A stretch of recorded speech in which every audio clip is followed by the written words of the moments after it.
2022 का वो दौर जब वैश्विक राजनीति में भारत के खिलाफ माहौल बनाने की कोशिशें तेज थीं। उसी समय दो मुस्लिम देशों ने मिलकर भारत की आलोचना में कोई कमी नहीं छोड़ी, जबकि भारत दुनिया के सामने एक जिम्मेदार खाद्य आपूर्ति की भूमिका निभा रहा था। भारत उन देशों तक भी अनाज पहुंचाने की कोशिश कर रहा था जहां भुखमरी का खतरा मंडरा रहा था। लेकिन इसी बीच भारत को बदनाम करने की एक सोची समझी रणनीति भी सामने आई। दरअसल ये पूरा मामला तुर्की और इजिप्ट से जुड़ा हुआ है। वर्ष 2022 में इन दोनों मुस्लिम देशों ने भारतीय गेहूं को लेकर गंभीर आरोप लगाए। भारत से भेजी गई गेहूं की खेप पर सवाल खड़े किए गए। आरोप लगाया गया कि भारतीय गेहूं गुणवत्ता मानकों पर खरा नहीं उतरता। इस बयान के जरिए अंतर्राष्ट्रीय बाजार में भारत की छवि को नुकसान पहुंचाने की कोशिश की गई। क्योंकि कहते हैं ना कि सांप को चाहे जितना भी दूध पिलाओ, लेकिन वो मौका पाने पर डसना नहीं छोड़ता। फिलहाल एक समय ये भारत को डसने चले थे, लेकिन आज यही दोनों देश भारत के घुटनों में लिपटे पड़े हैं। दोस्तों, बहुत बड़ी डेवलपमेंट निकल कर आ रही है, तो इस वीडियो में पूरा समझते हैं। लेकिन उसके लिए आप लोग वीडियो को अंत तक जरूर देखिएगा। असल में 2022 का वो पल भारत कभी भी नहीं भूल सकता, जब सबसे पहले तुर्की ने भारत से भेजे गए गेहूं को स्वीकार करने से इनकार कर दिया। तुर्की ने यह कहकर भारतीय गेहूं से भरे जहाज को अपने बंदरगाह से लौटा दिया कि उसमें बीमारी फैलाने वाले तत्व मौजूद हैं। इसके बाद वही गेहूं इजिप्ट भेजा गया। इजिप्ट भी उस समय भारत से नियमित रूप से गेहूं खरीदने वाला देश था। लेकिन इजिप्ट ने भी बिना किसी ठोस जांच के तुर्की के दावों को आधार बनाते हुए भारतीय गेहूं को खारिज कर दिया। दोनों देशों ने दावा किया कि भारतीय गेहूं में रुबेला नाम की बीमारी है। यह भी कहा गया कि इस गेहूं के सेवन से लोगों की जान को खतरा हो सकता है। इसी आधार पर भारत के लगभग 60,000 टन गेहूं को वापस भेज दिया गया। हालांकि भारतीय निर्यातक कंपनी आईटीसी लिमिटेड ने इन आरोपों को सिरे से खारिज किया। कंपनी ने साफ किया कि तुर्की को भेजी गई गेहूं की खेप सभी अंतर्राष्ट्रीय क्वारंटाइन और गुणवत्ता मानकों पर खरी उतरती थी। सभी जरूरी जांचों के बाद ही उसे निर्यात की अनुमति दी गई थी। इसके बावजूद तुर्की और इजिप्ट अपने फैसले पर अड़े रहे और भारत की बात सुनने को तैयार नहीं हुए। 2022 में जब भारत से गेहूं की खेप को ठुकराया गया था, उसी समय एक और अहम बात सामने आई थी। जिस गेहूं को तुर्की और इजिप्ट ने बीमारी का नाम देकर खारिज किया, उसी गेहूं को इजराइल ने अपने यहां मंगवाया। बिना किसी हिचक के पूरे गेहूं की खेप खरीदी गई, जिससे साफ हो गया कि समस्या गेहूं की गुणवत्ता नहीं, बल्कि राजनीति थी। इजराइल द्वारा गेहूं खरीदे जाने के बाद अंतर्राष्ट्रीय लेवल पर यह सवाल उठा कि अगर भारतीय गेहूं वाकई खतरनाक होता, तो इजराइल उसे क्यों स्वीकार करता। इस घटना ने तुर्की और इजिप्ट के दावों की पोल खोल दी।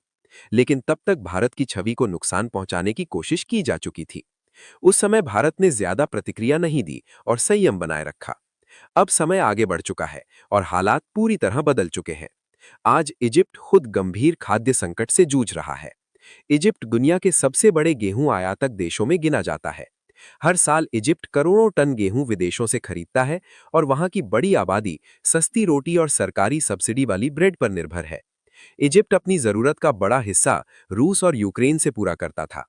लेकिन यूक्रेन युद्ध के बाद वैश्विक सप्लाई चेन बुरी तरह प्रभावित हुई, जिससे गेहूं की कीमतें तेजी से बढ़ीं और इजिप्ट जैसे देश के लिए महंगे दामों पर गेहूं खरीदना मुश्किल हो गया। ऊपर से डॉलर की कमी और कमजोर होती मुद्रा ने हालात और बिगाड़ दिए। इजिप्ट की अर्थव्यवस्था पहले से ही दबाव में है। ये देश ना तो बड़ा निर्यातक है और ना ही बड़े पैमाने पर फसल उगाने की क्षमता रखता है। रेगिस्तानी भूभाग के कारण कृषि उत्पादन सीमित है। सरकार सब्सिडी देकर किसी तरह हालात संभालने की कोशिश कर रही है, लेकिन बढ़ती महंगाई और कर्ज के बोझ ने आम लोगों की परेशानी बढ़ा दी है। ऐसे हालात में इजिप्ट के सामने सबसे सस्ता और भरोसेमंद विकल्प भारत का गेहूं है। भारतीय गेहूं अंतर्राष्ट्रीय बाजार में अपेक्षाकृत कम दाम पर मिलता है और गुणवत्ता भी स्थिर मानी जाती है। इसी वजह से इजिप्ट ने एक बार फिर भारत से गेहूं खरीदने की इच्छा जताई। लेकिन इस बार हालात पहले जैसे नहीं हैं। बताया जा रहा है कि भारत ने इजिप्ट की इस मांग को तुरंत स्वीकार नहीं किया। घरेलू बाजार में कीमतें नियंत्रित रखने का हवाला देकर इस मांग को पेंडिंग लिस्ट में डाल दिया गया। यानी भारत ने साफ संकेत दे दिया कि अब फैसले भावनाओं पर नहीं, बल्कि राष्ट्रीय हित के आधार पर होंगे। दिलचस्प बात यह है कि हाल ही में भारत ने इजराइल को 400 टन गेहूं की आपूर्ति की। इसका मतलब साफ है कि भारत के पास गेहूं की उपलब्धता है, लेकिन वो हर देश को बिना शर्त सप्लाई करने के मूड में नहीं है। 2022 में हुए अपमान को भारत ने भुलाया नहीं है। यही कारण है कि इजिप्ट की मांग पर ठहर कर विचार किया जा रहा है। अब अगर इजिप्ट के राजनीतिक रुख को देखा जाए तो तस्वीर और भी साफ हो जाती है। बीते वर्षों में इजिप्ट ने कई अंतर्राष्ट्रीय मंचों पर भारत के खिलाफ रुख अपनाया है। खास तौर पर इस्लामिक देशों के संगठन की बैठकों में इजिप्ट का रुख भारत के पक्ष में नहीं रहा। कई मौकों पर इजिप्ट ने तुर्की और पाकिस्तान के साथ मिलकर भारत पर दबाव बनाने की कोशिश की। हाल ही में ओआईसी की एक बैठक में इजिप्ट ने पाकिस्तान और तुर्की का खुलकर समर्थन किया। सिंधु जल संधि के मुद्दे पर भी इजिप्ट ने भारत के बजाय पाकिस्तान का पक्ष लिया। यहां तक कहा गया कि भारत को पाकिस्तान को पानी की आपूर्ति फिर से शुरू करनी चाहिए। ऐसे बयानों ने भारत के नीति निर्माताओं को सोचने पर मजबूर कर दिया। यही वजह है कि आज जब इजिप्ट खुद गंभीर खाद्य संकट में है, तो भारत कोई जल्दबाजी नहीं दिखा रहा।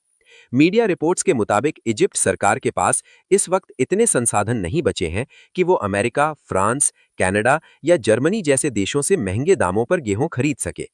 डॉलर की भारी कमी ने उसकी खरीद क्षमता को और कमजोर कर दिया। जानकारों का मानना है कि मौजूदा हालात में इजिप्ट की जनता की भूख अगर कोई देश मिटा सकता है तो वो भारत है। लेकिन भारत अब केवल मानवीय आधार पर नहीं, बल्कि रणनीतिक संतुलन को ध्यान में रखकर फैसले ले रहा है। 2022 में जिस तरह भारत के गेहूं को बीमारी बताकर बदनाम किया गया, उस घटना ने भारत को यह सिखा दिया कि अंतर्राष्ट्रीय राजनीति में याददाश्त भी एक हथियार होती है। भारत ने तुर्की को तो उसी समय गेहूं की आपूर्ति बंद कर दी थी। इजिप्ट के मामले में भारत ने धैर्य जरूर दिखाया, लेकिन पूरी तरह से भूलने का फैसला नहीं किया। यही कारण है कि आज इजिप्ट की मांग को ठंडे बस्ते में रखा गया है। भारत ये संकेत दे रहा है कि जो देश मुश्किल समय में भारत के साथ खड़ा नहीं हुआ, उसे हर बार प्राथमिकता नहीं दी जा सकती। ये पूरा मामला भारत की बदलती विदेश नीति को भी दिखाता है। आज भारत केवल आपूर्तिकर्ता नहीं, बल्कि शर्तें तय करने वाला देश बन चुका है। खाद्य सुरक्षा जैसे मुद्दों पर भी भारत अपने राष्ट्रीय हित को सबसे ऊपर रख रहा है। संदेश साफ है कि दोस्ती और व्यापार दोनों में सम्मान जरूरी है। जो देश भारत के सम्मान को ठेस पहुंचाएंगे, उन्हें वक्त आने पर उसके परिणाम भी झेलने होंगे। और अगर भारत के गेहूं उत्पादन क्षमता की बात करें तो तस्वीर और भी मजबूत नजर आती है।